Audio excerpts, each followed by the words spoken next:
저희가 봤을 때 그럼 월가에서 중국에 대한 보는 시각이 딱 8대 2 정도라고 보고 있어요. 8 정도가 긍정적으로 보고 있고 2가 약간은 부정적. 근데 그 부정적인 시각도 약간 우리 조심해서 신중하게 접근하자라는 시각이라고 저는 보고 있고요. 수출 같은 경우에는 향후 이제 문제가 될 소지들이 있어요. 지정학적 리스크나 아니면 다른 국가의 관계에 의해서 이게 제한을 받을 경우들이 있거든요. 그 중에 이제 대표적인 게 전기차긴 하죠. 내수 쪽에서는 사실 그거와 무관하게도 충분히 올릴 수가 있다고 증진될 수 있다고 보고 있거든요. 제가 보기에는 중국 부양책에서 소비 진작을 이루어지는 게 나온다 그러면 아마도 가장 큰 수혜를 받을 거라고 보고 있어요. 특별한 경제 강의 머니 특강. 안녕하세요 주식 초등학교 여러분. 저는 오늘의 특강을 맡은 이재충입니다. 안녕하세요.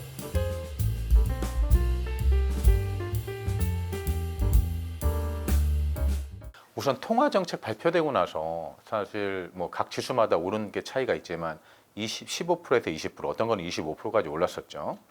그럼 통화 정책이 시장에 이제 미칠 기대감 때문에, 그리고 사실 그거 같은 경우에는 통화 정책이 시간이 걸려서 효과를 발휘하니까 이미 그 전에 굉장히 낮은 밸류에이션이 그거를 캐치업했다라고 보시면 될 것 같아요. 너무 쌌기 때문에 시장에서 글로벌 투자자 자금도 좀 들어왔고 중국 내의 자금들도 중국 내 자산 배분을 더 늘리자, 아니면 안 하던 사람이 그거를 자산 배분을 하자, 이런 식으로 움직였거든요. 근데 그 다음으로 나온 재정 정책이 너무 기대되는데 추가적으로 상승을 시키려면, 근데 제 생각에는 기자회견을 2번 했었죠. 첫 번째 기자회견은 골든 위크 끝나고 화요일 날 바로 한 거. 그거는 실수였다라고 보고 있어요. 왜냐하면 화요일 날 그거를 한다라고 그 소문이 3, 4일 전에 퍼지면서, 소문뿐만 아니라 그 이유는 그 이후에 바로 거기서 발표를 했죠. 그런 다음에 기자회견을 한다고. 근데 이 기자회견이라는 건 굉장히 지금까지 재정 정책 아니면 중국의 정책을 발표하는 데서 이례적인 형태로, 방식으로 나타내는 거거든요. 지금까지 하지 않았던. 그러니까 시장에서는 그럼 나올 자금들이 여기서 발표할 게 10조 위안이다라까지 나올 정도로, 그리고 3조 위안이다, 4조 위안이다, 너무나 소문이 무성했고, 그리고 이게 발표에 대한 기대감 때문에 홍콩에 상장된 ETF들 중에 중국 지수를 추정하는 거 있죠. 왜냐면 중국 지수를 추정한다는 얘기는 밑에 있는 종목들이 중국 종목이니까 중국이 휴장이라서 가격이 움직이지 않았어요. 근데 홍콩에 상장된 그 지수들을 추적하는 것들이 프리미엄 거래가 되고 있었죠. 그 대표적인 게 뭐냐면 스타 50이라고 과창판, 그러니까 상해에 상장된 중소 테크주를 다루고 이제 포함하고 있는 지수거든요. 그 저희가 그 지수가 있는 ETF가 있는데 장중에 250%까지 상승을 했었어요. 그렇다는 얘기는 이제 250%, 2.5배를 주고라도 사람들이 할 정도다. 그래서 저희는 약간은 그 광풍이 불어서 이제 너무 이제 문제가 있는 개인 투자자들이 여기에 참여하면서 약간 소규모의 그 트레이딩 볼륨으로, 그러니까 매매량으로 이게 올렸다라고 생각했었는데 그날 거래량 보면 그렇진 않아요. 근데 그게 하루만 이어진 게 아니라 이틀, 3일이 이어졌고, 저희가 보면 이제 들어오는 자금들의 성향이 보이잖아요. 저희 세일즈 통해서 홍콩 쪽에서. 근데 그 자금들이 개인 투자자가 아닌 나중에 3일째가 됐을 때는 프라이빗 뱅킹 쪽 있죠. 그러니까 약간은 보수적인 개인 투자자들이 들어오는 것까지 보이더라고요. 그래서 저희도 그렇고 시장 참여자들 모두가, 특히 한국에 있는 분들도 그렇고 중국, 홍콩에 있는 분들이 시장이 화요일 날 되면 상한가를 칠 거라고 생각을 했었어요. 근데 발표를 기자회견을 딱 했는데 기자회견이 생중계됐거든요. 기자회견 내용이 점점 실망스러움으로써 마지막에 이제 그 Q&A도 했었어요. 이제 기자들한테 질문. 거기서 나오게까지. 근데 그 질문에서도 아무런 답변이 나오지 않자, 딱 몇 조 위안이라고 나오지 않자 갑자기 시장이 폭락하기 시작했죠. 그래서 사실 장 시작하고 30분은 상한가를 쳤거든요. 근데 그 이후부터 발표 내용에 따라서 계속 떨어지더니 마지막 Q&A 딱 끝나고 그때는 이제 마이너스로 돌아서기 시작했죠. 그렇다는 얘기는 그 기자회견은 제가 보니까 중국 분들이 약간 소통하는데 세련되진 않잖아요. 그러니까 정치 쪽이나 아니면 그쪽 경제를 담당하시는 분들이. 미국의 제롬 파월 같은 경우에는 FOMC에서 이제 이자율이 어떻게 결정되는 것들에 따라서 바로 딱 그냥 던져버리지 않고 그 전에 소통을 하죠. 왜냐하면 시장에 대한 충격을 완만하게 하려고. 이게 오르면 시장 과열할 거고, 이게 아니다 그러면 시장은 폭 떨어질 거니까. 그래서 어느 정도 시장에 이걸 맞춰주는데, 중국 같은 경우에는 이거를 그런 식으로 한번 해보려고 시도는 했던 것 같아요. 그 시도는 너무 좋아요. 지금까지 하고 다르니까. 하지만 준비가 덜 된 상태에서, 세련되지 못한 상태에서 이걸 했기 때문에 시장은 기대감에 너무 과열했고, 그 기대감이 실망하면서 폭락을 해버렸죠. 모든 기관들이 사실은 그 전에 통화정책 발표하고 나서 조정을 기다리고 있었어요. 왜냐하면 시장이 20% 상승하니까 25% 상승하니까 이건 들어가야 될 시장이거든요. 근데 다만 우리가 얘기하는 들어갈 수 없는, 그러니까 조정을 했었는데 아름다운 조정이 아니라 불안하게 폭등 폭락을 반복한 이제 드라마틱한 조정을 해버렸기 때문에 지금 기관 투자자들이 약간은 지금 고심하고 계실 거예요. 들어가야 되나 말아야 되나. 왜냐면 사실 그 전에는 기다리고 있었는데. 그게 제가 기관 투자자한테 드리는 말씀이거든요. 이미 통화 정책 때문에 올랐던 것들, 그거는 통화 정책 때문에 이제 시장에 반영됐다라고 보고 있고, 다음에 재정 정책을 발효한다고 기자회견을 한다고 하면서 내용이 없으니까 훅 올랐던 것들이 기대감에 지금 다 떨어져 가지고 지금이 어떻게 보면 그거를 리셋했다.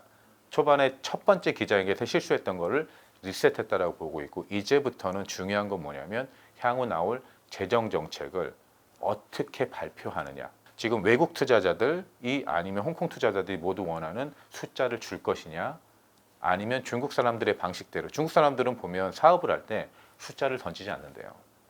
암시적으로 얘기를 하지. 그래서 그거를 어디서 보여주냐면 두 번째 기자회견. 지난주 토요일에 있었죠. 10월 12일에 있었던 기자회견.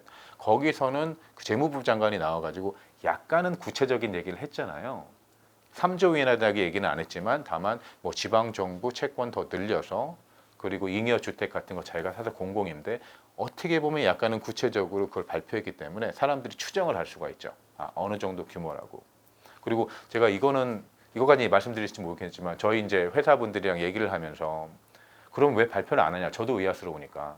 근데 아까 말씀드렸 대로 중국 사람들 발표는 안 하는데, 중국에서 도는 소문에 의하면 무슨 얘기가 도냐면 사실 높은 지도자층하고 그걸 발표하는 사람들 얘기가 많이 오갔었대요. 이걸 발표해야 되냐 말아야 되느냐. 지도자층에서 굳이 뭐하러. 그렇다는 얘기는 지도자층에서는 이미 숫자가 머릿속에 있다라고 알고 있어요. 그리고 그게 중국 사람들이 지금 생각하고, 본토에서 생각하고 있는 거고요.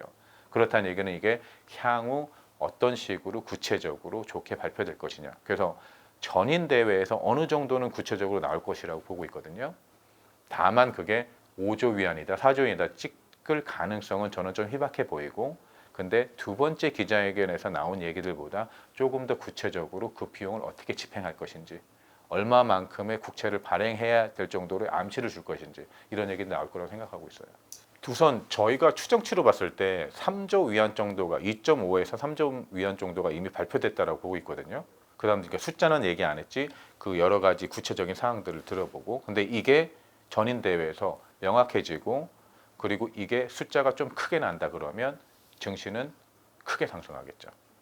우리가 그 골든 위크 때 겪었던 그 한 번 통화 정책 이후 10% 상승하는 것들, 크게 상승할 거라고 보고 있고요. 만약에 그것보다 좀 실망스럽다 그러면 사실 증시는 안 좋게 반응하겠죠. 그래서 지금 이 시점에서 투자를 하신다 그러면 제 생각에는 비중을 크게 늘리는 것보다, 중국 비중을 지금 접는 거는 좋은 생각은 아니고요. 비중을 갖고 계시다 그러면 비중을 늘리는 것도 좋은 생각은 아니고, 갖고 있다면 그 비중을 그대로 유지하시고, 만약에 중국에 대한 익스포저가 아예 없으시다, 중국 건 진짜 빵이다, 그러면 제 생각은 한 그 전체 올월드 인덱스 있잖아요. 전 세계 주식을 그 트래킹하는 인덱스면 중국 비중이 2% 정도가 돼요. 근데 2% 정도를 가지고 가시면서 관망하면서 시장 상황을 지켜보고 그 비중을 늘리거나 줄이거나 하시는 게 낫다라고 보고 있거든요. 우선 통화 정책이 시장에서 그것 효과를 발휘하기에는 시간이 걸리고, 이제 모기지 리파이낸싱 허용한 게 가장 큰 항목 중에 하나였는데, 그것들 같은 경우에는 뭐 저희가 얘기할 때 한국 돈으로 뭐 300조, 400조라고 한다고 그러죠. 개인들이 자기한테 직접 이제 돈이 떨어지는 거. 왜냐하면 그 이자를 좀 덜 내게 되잖아요. 한 달에 한 번씩. 근데 1인당으로 치면 뭐 5만 원, 6만 원 정도밖에 안 된다고 그러니까 그거는 약간 미미하고, 지금 단기간에 가장 빠르게 소비를 진작시켜서 GDP를 올리는 거는 재정 부양책, 그리고 그 재정 부양책 중에 소비 바우처가 가장 효과적인 방법이죠. 그 소비 부양책이 나온다, 그리고 그 규모에 따라 가지고 제 생각에는 GDP를 굉장히 5% 이상도 높일 수 있는 그 도구거든요. 근데 그 도구를 사용할 것이냐. 지금 그 골든위크 전에는 사실 저소득층이나 취약계층한테 이미 나눠주고 있는 게 있잖아요. 저희가 한국 같은 경우에는 저소득한테 나눠주는 그 시스템을 사용해서 이미 돈을 좀 뿌렸거든요. 근데 골든위크 때 그 소비가 굉장히 활성화가 됐느냐? 물론 좋아지긴 했지만 2019년 레벨에 비하면 약간은 낮았죠. 아주 약간. 그러니까 코로나 전을 회복하긴 했지만 그것보다 훨씬 뛰진 않았기 때문에 아마도 그 카드를 갖고 있지 않을까라고 생각을 하지만 이제 그거는 제 생각엔 진짜 반반인 것 같아요. 그 확률에 대해서는. 아직까지는 제 생각에는 이제 증시 쪽으로 모든 사람들의 태도가 전환된 건 100% 보이고요. 그 전까지는 홍콩보다 아니면 한국이나 미국보다, 미국은 당연히 중국에서 굉장히 부정적이고, 근데 홍콩 같은 경우에도 중국에 좀 긍정적인 때가 있었거든요.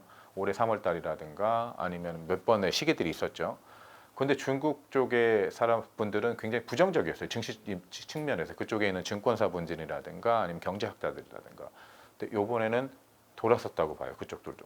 그런데 이제 아무래도 금융 쪽 같은 경우에는 그쪽이 금융 쪽에 너무 돈을 많이 받는 거를 공동부의 하나 일환이긴 하죠.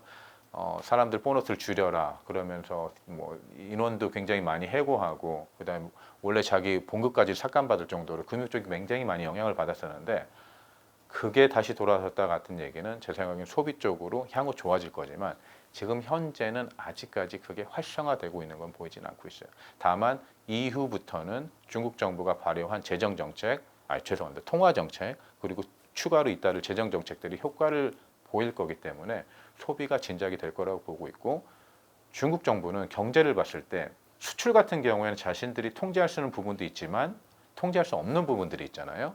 가장 대표적인 거는 글로벌 수요가 감소 시 중국은 수출을 많이 하는 국가니까 그리고 또 다른 거 하나는 미중 무역 분쟁 그래서 관세가 100% 붙는 것 같은 경우에 중국이 물론 미국이랑 협상을 할 수 있긴 했지만 통제가 자신들만이 할 수 있는 건 아니죠. 근데 내수 분야 같은 경우에는 충분히 중국 지도층이 통제를 할 수 있는 부양을 시킬 수 있는 의지만 있다면 할 수 있는 거거든요. 하다못해 전인대회에서 모든 국민한테 500만 원씩 주겠다. 우리나라 코로나 때도 사실 어느 정도 금액이 있었잖아요. 홍콩에서 저 200만 원 받았었어요. 코로나 때. 그러니까 200만 원 아니면 저 와이프랑 해서 와이프 100만 원, 저 100만 원. 요 정도까지 살포할 수 있는 의지가 있다 그러면 다시 내수는 올릴 수가 있는 거죠.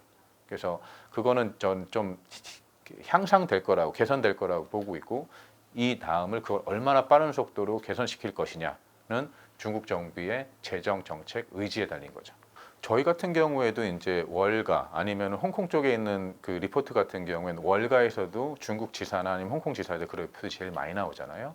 왜냐하면 중국계에 있는 리서치 그 인원들이 인력들이 중국 가장 잘 알기 때문에 거의 7, 80%다 바뀌었다고 보고 있어요. 요 부양책, 통화정책 발표하고 나서 중국에 대한 긍정적인 시각이 되게 높아졌고요. UBS는 원래 좋았었어요. UBS 같은 경우는 계속해서 중국 증시 올라간다. 골드만보다 더 좋은 리포트를 내고 있고 다만 부정적인 시각을 갖고 있는 월가 중에 하나는 대표적인 건 노무라죠. 노무라 같은 경우에는 항상 저는 잘 모르겠어요. 노무라 같은 경우는 항상 중국에 대한 부정적인 시각만 내고 있어서 그래서 요번에 있는 상승이 단기적인 상승에 그칠 것이다. 라고 얘기를 하고 있고 그래서 저희가 봤을 때 그럼 월가에서 중국에 대한 보는 시각이 딱 일반적으로 얘기해서 몇 대 몇이다라고 말씀드리면 저는 8대 2 정도라고 보고 있어요. 8 정도가 긍정적으로 보고 있고 2가 약간은 부정적. 근데 그 부정적인 시각도 약간 우리 조심해서 신중하게 접근하자라는 시각이라고 저는 보고 있고요. 제가 아까 말씀드린 내용 중에 소비 섹터, 수출 같은 경우에는 향후 이제 문제가 될 소지들이 있어요. 문제가 있다라기보다는 향후 다른 지정학적 리스크나 아니면 다른 국가의 관계에 의해서 이게 제한을 받을 경우들이 있거든요. 그 중에 이제 대표적인 게 전기차긴 하죠. 전기차 수출 같은 경우에는 다른 국가들도 자국 내 전기차 산업, 자동차 산업을 보호해야 될 만한 의지가 있기 때문에 그쪽은 계속 타격을 좀 받을 것이고 내수 쪽에서는 사실 그거와 무관하게도 충분히 올릴 수가 있다고 증진될 수 있다고 보고 있거든요. 그래서 저는 이제 ETF 운용사니까 홍콩에 지수 측면에서 말씀드릴게요. 그래서 제가 항생테크를 굉장히 선호하거든요. 이제 항생테크 같은 경우는 예전에 한국 투자분들이 많이 들어왔다가 어떻게 보면 물리셔가지고 조금은 부정적인 시각을 갖고 있는 지수 중에 하나인데 다만 항생테크에 있는 종목들을 다 살펴보면 우리가 보면 메이트완이라고 음식 배달업 아니면 배달 딜리버리 앱, 그 다음에 텐센트 같은 경우는 온라인 게임 아니면 그 포탈 그리고 또 다른 게 있는 게 뭐냐면 알리바바 그 다음에 징둥닷컴 이런 거 같은 경우에는 이커머스거든요. 그쪽의 상품들을 보면 뭐 100만 원짜리 200만 원짜리 사는 게 아니라 5만 원짜리 10만 원짜리를 파는 이커머스니까 소비가 진작이 된다 그러면 그쪽이 가장 수혜를 많이 볼 거라고 생각을 하고 있어요. 왜냐하면 이 모든 기업들이 대부분 중국 내에서 기업 활동을 영위하고 있는 기업들이기 때문에. 제가 보기에는 중국 부양책에서 소비 진작을 이루어지는 게 나온다 그러면 항생테크가 아마도 지수 측면에서는 가장 큰 수혜를 받을 거라고 보고 있어요. 물론 개별 종목으로 접근하면 이건 그때부터는 옥석가리기가 나오죠. 어떤 종목이 더 빨리 달릴 것이냐, 어떤 종목이 수혜를 가장 많이 받을 것이냐. 근데 지금 중국에 대한 관심도가 아무래도 많이 떨어진 상태에서 과거에 투자하신 분들이 사실 떠난 분들이 많거든요. 그래서 개별 종목을 아마 분석하시거나 이러기에는 힘드신 부분들이 있을 것 같아요. 그래서 지금 이 단계에서는 중국을 투자할 때 가장 어떻게 보면 손쉽고 포괄적으로 접근할 수 있는 방식이 ETF라고 보고 있거든요.